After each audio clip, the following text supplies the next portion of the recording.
साथियों नमस्कार। आज हमारी सिंप्लीफिकेशन की नेक्स्ट क्लास है जिसमें आज हम पढ़ेंगे लैडर फ्रैक्शन वाले जो क्वेश्चंस होते हैं जो अक्सर पेपर में आप देखते हैं, जिसमें वन बाय करके बहुत सारी लेटर्स जैसी फ्रैक्शन बनी रहती है और काफी हमें डर जैसा लगता है कि इनको कैसे करेंगे। कर हम लेते हैं लेकिन टाइम टेकिंग होता है। तो इसको करने के लिए क्या ट्रिक्स हैं, क्या मेथड है, वो आज हम इस वीडियो में देखेंगे और बहुत ही बेहतरीन और शानदार तरीके से हम लोग सवालों को करना सीखेंगे ट्रिक के माध्यम से। ठीक है, आज हमारी जो वीडियो रहेगी वो लैडर फ्रैक्शन पर रहेगी और बाकी देखते हैं इसके हम प्लस माइनस कैसे कर लेते हैं। जब कभी कभी जोड़ने वाले सवाल आ जाते हैं और कभी कभी इसी में माइनस वाले सवाल आ जाते हैं तो उनको करने का तरीका कितना आसान है और कितना हम जल्दी कर सकते हैं वो देखते हैं आज की वीडियो में। ठीक है, आज हम सीखेंगे लैडर फ्रैक्शन। ठीक है, जिसमें स्टेप से लैडर करके क्वेश्चन दिए रहते हैं और अलग अलग तरीके से बोल के हमसे ऑप्शन दिए रहते हैं कि इनको सॉल्व करके आंसर क्या आएगा।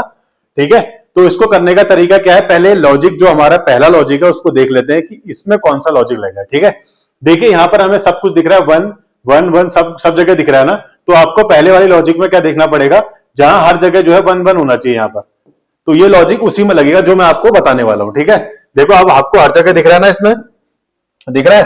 तो आपको इसमें कुछ नहीं करना है, आपको यहां पर करना है सबसे पहले आप ये टर्म्स गिन लेंगे कितनी है, 1 2 3 4 5, टोटल कितने टर्म्स हैं, 5 टर्म्स हैं। तो आप इसको याद कर लेंगे कि इसमें कितने टर्म्स है, 5 टर्म्स है। वैसे करने का तरीका अगर आप करेंगे तो 5 1 जा 5, 5 में 2 जोड़ा 7, फिर 5 पर चला जाएगा, ऐसे जोड़ेंगे तो टाइम लग जाएगा आंसर आने में। अगर हम इसको शॉर्टकट तरीके से करें तो हमारे लिए क्वेश्चन बहुत आसान हो जाता है और बहुत जल्दी कर लेंगे। बस आपको लॉजिक का देखना, हर जगह 1 होना चाहिए, बस इसको देख लें एक बार। तो इसमें वही वाला लॉजिक काम करेगा जो आपको बता रहा हूं। ठीक है, तो पहले क्या करा हम लोगों ने, सब जगह 1 1 देख लिया। अब यहां लिखा है 2/5, इसको कैसे लिखेंगे, 2 को ऐसे लिख देंगे और 5 को यहां लिख लेंगे। ठीक है, उसके बाद आपने देखा कि ये क्या टर्म्स है, सब जुड़ रही है ना, तो यहां पर भी हम जोड़ेंगे और टर्म्स गिन लेते हैं 1 2 3 4 5, 5 टर्म्स है तो हम इसे 5 बार जोड़ेंगे। ठीक है, देखो 5 में 2 जोड़ो 7, फिर 7 में 5 जोड़ो 12, फिर 12 में 7 जोड़ो 19, 19 में 12 जोड़ो 31, 31 में 19 जोड़ो 50। तो यानी कि टर्म्स कितनी होगी, 50। आपको इनको कंसिडर नहीं करना है 1 2 3 4 5, ये तो 5 ही खत्म हो जा रहा है। लेकिन 2/5 को कंसिडर नहीं करना, वो तो खाली फ्रैक्शन की फॉर्म है ना, उसके थ्रू तो हम जोड़ रहे हैं। हमें जोड़ना कितने तक है, 1 2 3 4 5, 5 बार हमें जोड़ना है। इसके बाद भिन्न के बाद से 5 बार जोड़ना है, बस इतना ध्यान रखिए, बस हो गया। ठीक है, तो लास्ट में जो आंसर आएगा ना, लास्ट में जो 5वीं टर्म होगी तो वो कहां जाएगी, न्यूमरेटर में जाएगी। ठीक है, और जो उससे पहले जो सेकंड लास्ट होगी वो कहां आएगी, डिनोमिनेटर में। तो ये हमारा आंसर हो जाएगा 50/31। हमें जोड़ना ही नहीं पड़ेगा, ऐसे करके बहुत लंबा हो जाएगा ना, कर तो लेगा, कर हर कोई लेता है, लेकिन जितनी जल्दी पेपर में जो स्मार्ट अप्रोच लगाएगा उसका सिलेक्शन ही कंफर्म होगा। ठीक है, तो ये हमने देखा जिसमें 1 1 वाले क्वेश्चन। नेक्स्ट क्वेश्चन देख लेते हैं। नेक्स्ट वाले में थे थोड़ी लंबी टर्म है, तो पहले इसमें क्या करेंगे, पहले देखेंगे सब जगह 1 है, हाँ में 1 दिख रहा है। उसके बाद हमें जोड़ना है और टर्म्स गिन लेते हैं कितनी, 1 2 3 4 5 6, कितनी टर्म है, टोटल 6 टर्म, यानी कि हम इसे कितनी बार जोड़ेंगे, 6 बार जोड़ेंगे। ठीक है, तो जोड़ लेते हैं। पहले हमने फ्रैक्शन देख ली, क्या देखिए 3 और 5। अब इसको जोड़ते रहिए, 5 में 3 जोड़िए 8, 8 में 5 जोड़ा 13, 13 में 8 जोड़ा 21। ठीक है, 21 में 13 जोड़ा 3 और 1 4, 2 और 1 3, 34, 34 में 21 जोड़ा 4 1 5, 3 2 5, 55 में 34 जोड़ा 5 3 8, टोटल कितने टर्म्स हो गए, 1 2 3 4 5, 6 टर्म्स हो गए। ठीक है, और हमें यहां पर भी 6 टर्म्स, देखो 1 2 3 4 5 6, तो टोटल एक टर्म यहां छूट गया हमारी, सॉरी 7वीं टर्म यहां पर दिख रही है ना, हमें 1 प्लस वाली एक और टर्म जोड़ेंगे, एक और बार जोड़ेंगे, 9 5 14 और 8 5 13 और 1 14, यानी कि कितना आ जाएगा 144। और जो लास्ट टर्म आती है वो हमारी न्यूमरेटर में जाती है और जो सेकंड लास्ट होती है वो कहां जाती है, डिनोमिनेटर में। तो ये हमारा आंसर आ जाएगा, कितना हो जाएगा, 144/89। तो हमारा इसका आंसर क्या रहेगा, ये रहेगा। तो आप देख रहे हैं इस क्वेश्चन को हम कितनी जल्दी कर पा रहे हैं। अगर आप स्मार्ट अप्रोच लगाते हैं इस क्वेश्चन को करने में तो आप बहुत जल्दी इन क्वेश्चनों को कर सकते हैं। बस आपको देखना यह है कि जो लॉजिक बताया जा रहा है वो इसमें एप्लीकेबल होगा नहीं होगा। बस आपको क्या देखना है, सब जगह 1 होना चाहिए और सब में प्लस का साइन होना चाहिए, और फिर देखना आपको टर्म्स गिननी है कि कितनी इसके अंदर टर्म्स है, बस आप क्वेश्चन कर ले जाओगे। ठीक है, अगला देख लेते हैं।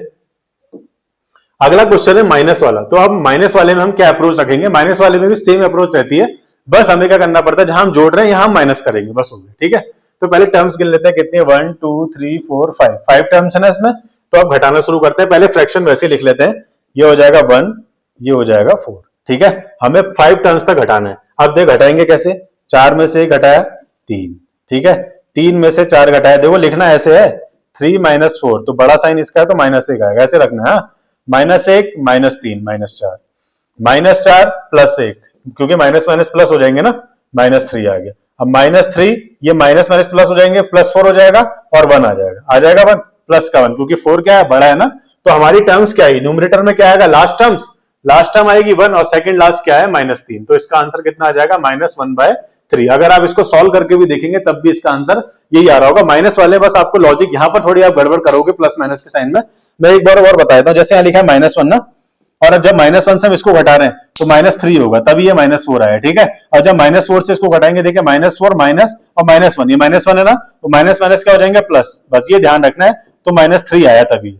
तो समझ में आया, बस ये लॉजिक आपको ध्यान रखना है कि करते समय माइनस प्लस में गड़बड़ ना करें, तो ये आंसर आपका ठीक हो जाएगा, ठीक है। नेक्स्ट क्वेश्चन देख लेते हैं। नेक्स्ट में देख लेते हैं टर्म्स कितनी है, 1 2 3 4 टर्म्स है, और हम लिख लेंगे ऐसे प्रॉपर, ऐसे 3 और 11 लिख लिया हमने। भिन्न को जो है प्रॉपर ऐसे लिख लो, 3 और 11। न्यूमरेटर इधर आ जाएगा, डिनोमिनेटर यहां पर आएगा। अब घटाना शुरू करिए, 11 में से 3 घटाइए कितना होता है, 8। 8 में से 11 घटाइए कितना हो जाएगा, -3 हो जाएगा, माइनस का चिन्ह बड़ा है। फिर -3 -8 कितना हो जाएगा, ये फिर से -11 आ जाएगा। फिर यहां से करिए -11 + 3 कितना हो जाएगा, -8 आ जाएगा। कितनी टर्म्स है इसकी, 1 2 3 4 टर्म्स है, तो इसका आंसर कितना आ जाएगा, -8 अपॉन -11, और माइनस से माइनस कट जाएगा, 8/11 आंसर आ जाएगा इसका। कितना आ जाएगा, 8/11। तो इस टाइप के क्वेश्चंस में आपको कुछ नहीं करना, अपनी अप्रोच सही रखनी है और सारे क्वेश्चन आप कर ले जाओगे। चाहे आप एसएससी का एग्जाम उठा लीजिए, आप चाहे किसी भी स्टेट गवर्नमेंट का एग्जाम उठा लीजिए, या पुलिस का, दिल्ली पुलिस का, आपको ये क्वेश्चन जो है पेपर में प्रॉपर मिलेंगे, और इस तरीके से अगर आप करेंगे तो सारे क्वेश्चन आप बहुत जल्दी कर पाएंगे, ठीक है। अब नेक्स्ट क्वेश्चन देख लेते हैं। नेक्स्ट क्वेश्चन में क्या होता है, जब अगर 1 की जगह यहां पर कोई एक नंबर दे दिया हो अलग अलग, जैसे 1 की जगह 2 लिख दिया, 3 लिख दिया, 4 लिख दिया, 5 लिख दिया, तो हम यहाँ पर क्या अप्रोच फॉलो करेंगे, यहाँ पर हम लोग ये अप्रोच फॉलो करेंगे, जहां पर 1 था, 1 में क्या हो रहा था, 1 से किसी भी संख्या को मल्टीप्लाई करेंगे वही संख्या मिलेगी ना। लेकिन यहाँ पर हम लोग क्या करेंगे, जैसी जो संख्या यहाँ पर दिखेगी उसकी मल्टीप्लाई हम उस नंबर से करते हुए चलेंगे, बस हो गया। बाकी सेम चीज वही, सेम लॉजिक वही लग रहा होगा, प्लस करते हुए चलेंगे, जोड़ते हुए चलेंगे, बस आपको ये ध्यान रखना है, ठीक है। पहले देखिए 1/6 लिखा है और टर्म्स गिन लेते हैं, 1 2 3 4 5 टर्म्स है, ठीक है। तो 1 को यहां लिखेंगे, 6 को यहां लिखेंगे, ठीक है। तो सबसे पहले हम लोग क्या करेंगे, 1 और 6 को यहां लिख लिया। अब हम क्या करेंगे, जैसे ही 6 को इधर लेके आएंगे ना, तो 6 की मल्टीप्लाई करते हुए चल रहे होंगे ना। ये लॉजिक कैसे बना, ये देखिए, जब हम इसकी मल्टीप्लाई इसमें करेंगे फिर इसमें जोड़ेंगे, वही लॉजिक यहाँ 6 की इंटू 6 में 6 की मल्टीप्लाई इसमें करें, 6 1 जा 6, और 6 में 1 जोड़ दी, कितना हो जाएगा, 7। समझ में आया, पहले मल्टीप्लाई फिर प्लस, पहले मल्टीप्लाई फिर प्लस, इसमें ये लॉजिक चलेगा, ठीक है। फिर देखिए 7 की गुणा पहले 5, क्योंकि यहां पर 7 आ जाएगा, 7 की मल्टीप्लाई 5 से, फिर ऐड कर देंगे कितना, 6, 7 पंजे 35, 35 और 6 41। समझ में आया कैसे करना है। फिर यहां पर मान के चलो 41 आ गया। फिर जो अगले टर्म्स के पास चलते जाएंगे, पहले 1 के पास है, फिर 5 के पास, अब किसके पास जाएंगे, 4 से, तो मल्टीप्लाई पहले 4 से, फिर ऐड करेंगे 7 को, ठीक है। ये कितना हो जाएगा, 4 एकम 4 चौका 16, और ये 171 आ जाएगा। कितना आ जाएगा यहाँ पर, 171। अब 171 की गुणा अगली टर्म से, यानी कि 3 से गुणा करेंगे, गुणा करिए, 3 एकम 3, 3 सत्ते 21, 3 एकम 3 513। अब 513 में क्या जोड़ देंगे, 41 जोड़िए, 3 1 4, 4 1 5, 554। ये कितना आ जाएगा, 554। कितना आ जाएगा ये, 554। अगला में देखिए, अगली संख्या की गुणा किससे करेंगे, अब 2 से, क्योंकि टर्म्स को आगे हम बढ़ाते हुए चलेंगे ना ऊपर की ओर। अब 2 की गुणा करिए, इसमें 2 चक्को 8, 2 पंजे 10, और 2 पंजे 10 11। अब इसमें अगली टर्म जोड़ दीजिए, 171। ये कितना हो जाएगा, 8 1 9 7, 1 1 और 2, ये हो जाएगा इतना। यानी कि लास्ट टर्म्स जो आई हमारी, लास्ट टर्म कितनी आई, 1279 आ गई, ठीक है। तो आपको बस ये लॉजिक ध्यान रखना है, जो मैंने आपको लॉजिक बताया, पहले गुणा करेंगे आप, फिर प्लस करेंगे। गुणा किसका करेंगे, जो यहाँ पर नंबर होंगे, ठीक है, ये नंबर जो चल रहे होंगे आपको इसकी गुणा करनी पड़ेगी, ठीक है। आपको इतना ध्यान रखना है, जो ये नंबर दे रखे हैं आपको इसके साथ गुणा, फिर ऐड उस नंबर को, जैसे हम जोड़ रहे थे ना, 6 1 7, 7 6 13, 41, सब बस जोड़ते हुए ऐसे ही चलेंगे, जैसे रो वाइज दे रखा है ऐसे ही जोड़ना है। बस पहले मल्टीप्लाई करेंगे जो नंबर दिया होगा, देखिए 6 की मल्टीप्लाई 1 से करी, फिर जोड़ दिया, 7 की मल्टीप्लाई 5 से करी, फिर जोड़ दिया, 41 की मल्टीप्लाई पहले 4 से करी, फिर ये नंबर जोड़ दिया, 171 की मल्टीप्लाई 3 से करी, फिर ये जोड़ दिया, फिर इसकी मल्टीप्लाई इससे, फिर ये जोड़ दिया।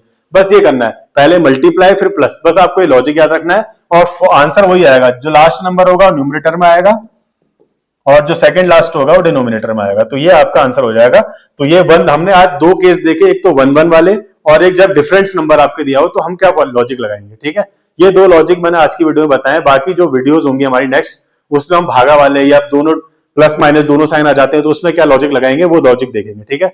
बाकी अगर आपको वीडियो पसंद आई हो तो जरूर मुझे लाइक और फॉलो कीजिएगा, और जो मैंने क्वेश्चन दे रखे हैं आपको, ये क्वेश्चन आप जो मुझे कमेंट सेक्शन में इसके आंसर बताएंगे कि इनके आंसर आपके अकॉर्डिंग क्या आ रहे हैं। ये मैंने माइनस वाला दे रखा है और ये प्लस वाला दे रखा है। याद करने का भी आसान तरीका है 4/11 माइनस में या 4/11 प्लस में। ठीक है, इन क्वेश्चनों का आप स्क्रीनशॉट लीजिएगा और मुझे कमेंट सेक्शन में इसका आंसर जरूर बताइएगा। और कल की वीडियो देखना ना भूलिएगा, कल की वीडियो में प्लस माइनस वाले साइन लेके आऊंगा सेम लेटर फ्रैक्शन में। ठीक है, बाकी वीडियो में बने रहिएगा। धन्यवाद, जय हिंद।